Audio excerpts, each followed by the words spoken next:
안녕하세요, 2호의 태용입니다. 저희 2호 채널을 시청하시는 분들이라면 열심히 사업을 이끌고 계신 스타트업, 중소기업들의 사장님들이실 거라고 생각이 되는데요. 스타트업에서 투자도 물론 중요하지만 결국에 사업을 성장시키고 성공시키려면 고객이 가장 중요합니다. 최근에 다양한 고객 집단 중에서 가장 중요한 고객 집단 중 하나로 떠오르고 있는 시장이 있습니다. 어디일까요? 바로 공공기관, 정부, 공공조달시장입니다. 비단 한국에서뿐만의 트렌드가 아니라 전 세계적인 트렌드이기도 한데요. 사업을 성장시키고 싶으신 2호의 구독자분들을 위해서 오늘 특별히 조달청의 강성민 차장님을 모셔봤습니다. 네, 안녕하십니까. 네, 반갑습니다. 대한민국의 공공조달 혁신과 기업 성장을 지원하고 있는 조달청의 차장 강성민입니다. 오늘 이렇게 2호 시청자 여러분 그리고 창업자분들 만나게 되어 반갑습니다. 네, 반갑습니다. 2호 채널 보시는 분들 공공조달이 굉장히 친숙하실 수밖에 없어요. 저희 채널 1등 영상을 보시면은 한 어떤 대학생이 제설제를 독특한 방식으로 만들어서 정부에 납품을 하면서 전 세계적으로 이 제설제를 납품을 하고 있고 지금은 굉장히 큰 기업이 되었는데 세계적인 기업으로 나아가는데도 시발점이 돼준 중요한 계기이기도 하니까 여러분들이 지금부터 하는 내용들 좀 잘 들어주시면 좋을 것 같습니다.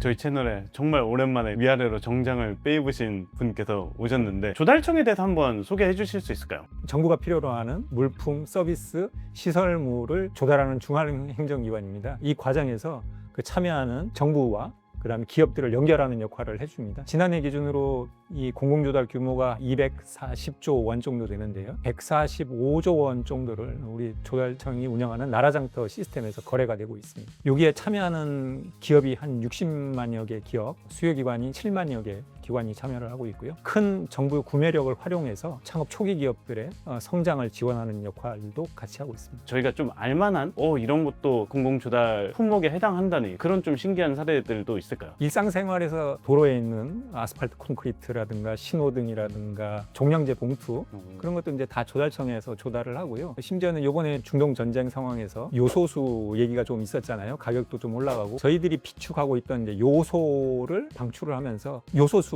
같은 것도 저희를 통해서 일부 공급이 되는 측면도 있고요. 일상적으로 스며들어 있는 것들이 많이 있습니다. 사업하시는 분들께 실질적인 주제로 넘어가 보면 좋을 것 같은데 신입을 채용을 안 하는데 어떻게 경력을 쌓냐. 기업들도 그런 게 있잖아요. 이제 납품 실적이 있어야 좀 이렇게 납품을 할 수가 있는데 그런 일들이 되게 비일비재한데 이런 것들을 마중물이 돼서 조달을 해서 기업의 실적도 만들어드리고 매출도 만들어드리고 사회적인 많은 문제도 해결을 한다. 이렇게 좀 이해를 하면 될 것 같은데. 네, 맞습니다. 특히 이제 새로운 제품들이 민간 시장에서 레퍼런스 쌓기가 굉장히 어렵습니다. 반대쪽에 보면 정부에 많은 사회적인 문제들이 있는데 새로운 기술을 통해서 또 해결할 수 있는 부분들이 있거든요. 정부 입장에서는 혁신적인 기술을 통해서 사회적 문제를 해결하고 혁신적인 기술을 만드는 기업들 입장에서는 정부를 통해서 레퍼런스를 쌓아서 판로를 넓히는 혁신 조달이라는 제도를 저희가 한 6, 7년 전에 만들어서 지난해 기준으로 한 1조 1천억 원 판매 실적을 올리고 있습니다. 대표적인 성공 사례는 바닥형 보행 신호등 있지 않습니까? 요새 많은 분들이 스마트폰 보면서 걷다가 사고 날 위험성도 있고 한데요. 그러니까 5년 전에 바닥형 보행 신호등을 혁신 제품으로 지정을 했습니다. 횡단보도 사고율이 한 40% 정도 감소를 했습니다. 40%? 예. 혁신 제품은 아니지만 횡단보도 앞에 차량막 이렇게 펼쳐놓는 거 있지 않습니까? 이게 한 10년 전쯤에 나오기 시작하면서 괜찮아라고 있거든요. 거기서 통해서 이렇게 막 나가더니 요새는 웬만한 그 횡단보도에는 다 하나씩 있잖아요. 혁신 제품 으로 또 여러 개 올라와 있는데 워낙 더우니까 야외에 미세 안개 분사시키는 게거든요. 열기를 식혀주니까 의외로 혁신 제품에서는 그게 많이 지금 팔리고 있어요.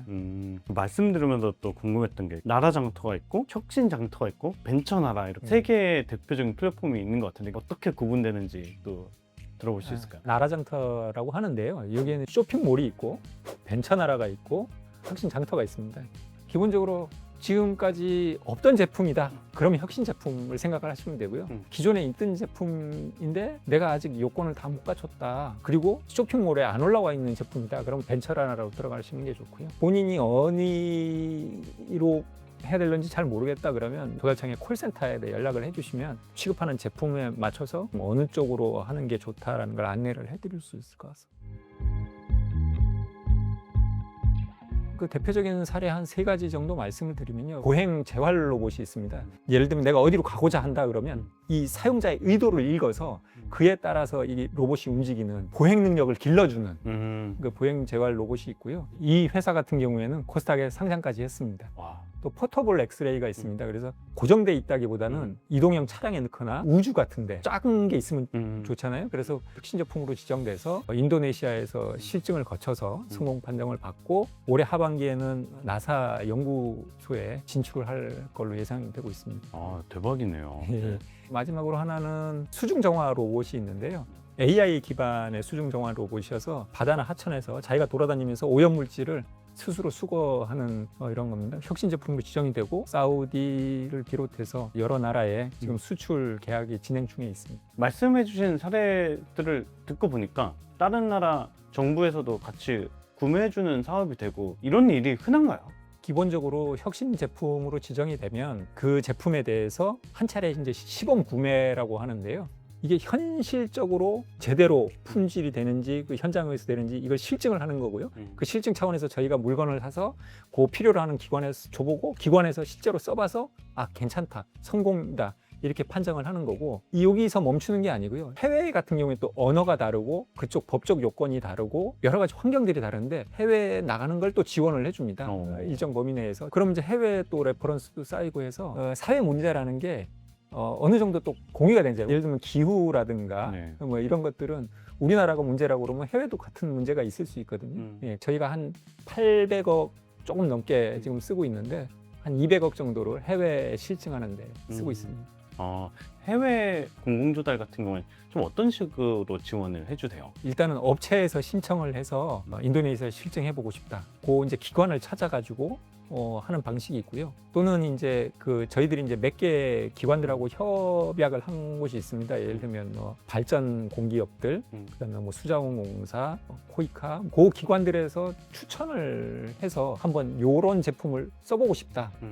우리 혁신 제품 리스트가 있으니까요. 그걸 가지고 또 실증을 할 수도 있고 그렇습니다. 아, 이게 일이 좀 그런 식으로 되는 거네요. 기회나 정보들을 알게 되면서 이렇게 사업도 같이 커지는 경우도 그렇죠. 있고. 예. 그거를 연결을 해 주는 거죠. 작은 회사가 글로벌 회사가 되는 것들을 되게 많이 보셨겠어요. 지금 네. 한 7년인데요. 막 제도가 정착을 해서 이제 많이 성과가 나오는 타임이라고 좀 생각을 하고 있습니다. 이게 왜 중요한가 이런 걸 좀 덧붙이기 위해서 사례 몇 가지를 들어보는데 되게 친숙한 예로 3D 맵 중에 하나인 구글 어스 같은 경우도 이 정부와 같이 연구를 해서 만들어서 정말 세계적인 제품이 됐고 그리고 가장 최근에 메타에서 영입을 해가 그러니까 알렉산더 왕이라는 그 창업자가 있는데 스케일 AI라는 거를 20대 때 창업을 해서 무려 한 30조 원이 넘는 금액의 메타에 매각이 된 그 회사도 그 미국 국방부랑 같이 일을 하게 되면서 엄청나게 성장을 하면서 이제 세계적인 AI 기업이 됐는데 국가의 어떤 혁신 조달이 세계적으로 중요해지고 있다. 뭐 이런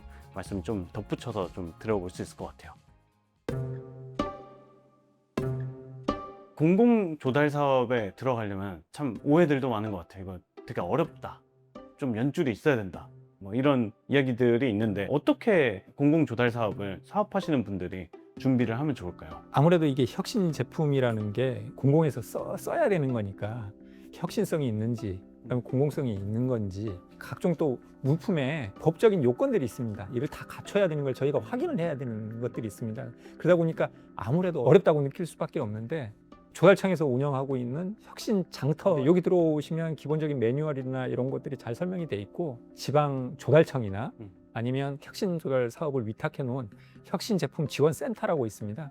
거길 통해서 뭐 전화라든가 대면 상담을 또 받을 수도 있습니다. 처음에 진입하는 게 좀 생소하기도 하고 조금 어려울 수 있어도 한 지자체로부터 신뢰를 받는다 또는 이제 우리나라 같은 이제 선진국의 어떤 정부로부터 신뢰를 받는다 라는 게 시장에서 트랙 레코드가 되다 보니까 전국구로 아니면 이제 세계로까지 뻗어나갈 수 있는 그런 디딤돌이 되는 거네요.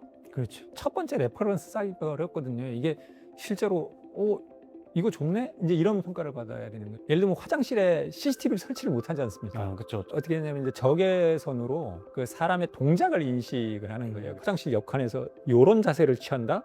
몰카를 찍는 거지 않습니까? 그러면 그 관리자한테 몰카가 의심된다. 적외선 그 이미지를 보내줘서 사람이 가보게끔 여러 군데 깔려서 한 몇십 건이 그렇게 해서 크게 다칠 뻔한 거를 뭐 막았다든지 범죄 요인을 방지했다든지 이런 이제 사례도 있을 수 있거든요. 한 곳에서 괜찮으면 다른 곳에서도 이제 레퍼런스가 계속 쌓이니까 도입하고. 첫 번째 레퍼런스를 어떻게 쌓으면 좋을까요? 혁신 제품 같은 경우에는 기업에서 이런 거는 지자체에서 좀 써봤으면 좋겠다. 이런 거는 해양연구소에서 좀 써봐줬으면 좋겠다. 그러면 이제 저희가 그 기관들한테 돈은 우리가 될 테니 당신들이 한번 써봐주고 괜찮은지를 평가를 해달라. 아니면 보완해야 될 점이 뭔지를 알려달라. 이렇게 해서 성공 판정이 나면 이제 레퍼런스가 쌓이는 거죠. 혁신 제품이 아예 레퍼런스가 없으니까 또 기관에서 망설입니다. 이게 계약을 해도 되나? 아니 매칭이 돼서 한 번 써봤는데 한 번 쓴 거 가지고도 또 이 레퍼런스를 못 믿겠다 하면 저희들이 이 제품은 수의 계약이 대상이 가능하고 정상적으로 당신들이 했을 경우에 또 구매 면책이 되고 이런 것들을 저희들이 공문으로 써서 그 기관한테 또 안내를 해주는 그런 또 제도도 운영을 하고 있습니다. 그 말씀을 듣다 보니까 이게 사업하시는 분들이시면은 평소에 뉴스를 보다가도 나 저거 해결할 만한 아이디어가 있는데 개발을 해보시고 판로 개척을 해보는 자세를 좀 가져보면은 예상치 못한 사업 기회가 있을 수도 있겠네요. 그렇습니다. 정부 사이트에 가면 연초 업무 계획이라는 게 다 올라와 있습니다. 거기에 보면 무슨 일을 하고 있는지 나오는데요. 각각의 기관들이 그 직면한 사회적 문제들에 대해서 어떻게 해결할 것인가가 있는데 그 내용의 앞 단계를 보면 어떤 사회적 문제가 있는지에 대해서 언급이 되어 있습니다. 그래서 그런 부분에 좀 초점을 맞춰서 이런 거를 종래 생각을 했었고 유사한 기술이 있는데 이거를 응용해서 여기다 써보면 좋겠다. 이게 사업계 자체가 될 수 있겠죠. 간혹 그런 분들을 보시거든요. 이제 내 제품 좋은데 왜 다들 안 쓰냐. 근데 이제 생각을 해보면 꼭 필요한가? 이렇게 고도의 기술을 사용할 필요가 있는 건가? 보편화된 기술을 사용해서 더 저렴한 가격으로 할 수 있는 것도 있는데 수요라는 부분을 좀 생각을 해야 될 것 같고 어느 사회에 문제가 있는지 뭘 필요로 하는지 이런 부분을 좀 봐야 될 것 같고요. 당연히 이게 안전이라든가 품질이라든가 이런 부분은 당연히 보장이 돼야 되는 부분이거든요. 그래서 예를 들면 기관에서 쓰고 있는데 바로바로 조치가 안 된다? 혁신 조달을 통해서 다 이제 그런 부분까지 검증을 하는데 그런 부분에 조금 더 신경을 써주실 필요가 있습니다. 혁신 산업을 조금 더 이제 부흥시키려고 하는 그런 의도는 있지만 이제 결국에는 이거를 사용하는 분들에게 도움이 되어야 되기 때문에 얼마나 내 기술이 뛰어난가 보다는 이 기술이 왜 필요한가 안정적으로 잘 공급을 할 수 있다라는 그런 부분들을 잘 어필을 해주시는 게 관계를 만들어 나가는데 훨씬 더 유리하다고 볼 수 있겠네요.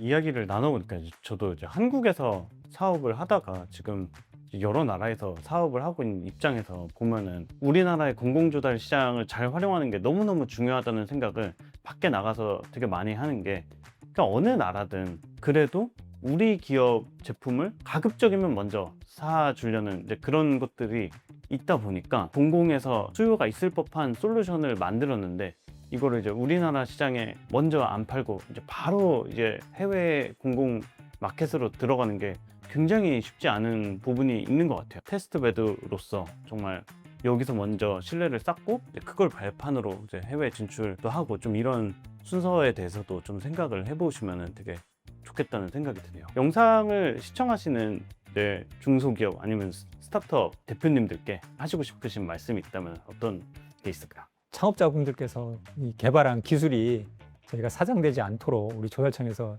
열심히 뛰고 있습니다. 그래서 좋은 기술을 개발하셨으면 조달청 통해서 혁신 제품 지정되고 나중에 우수 조달 물품으로 또 올라가고 또 해외로 시장 진출을 해서 글로벌 기업이 될 수 있는 저희가 마중물 역할을 했으면 싶습니다. 앞으로 더 기업 성장을 지원하는 역할에 적극적으로 나서도록 하겠습니다. 뭔가 말씀을 들으니까 기업 방문도 하시고 정말 꼼꼼하게 발로 뛰면서 일을 하시는 것 같다 이런 생각을 들었어요. 서류로만 보는 거하고 또 한계가 있어서요.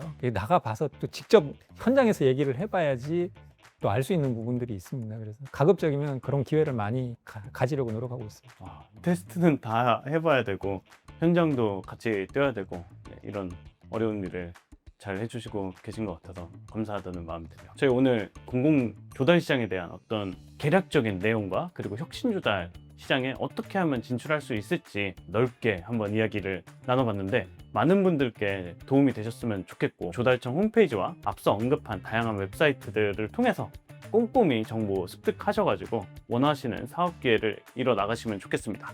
네, 감사합니다. 예, 감사합니다.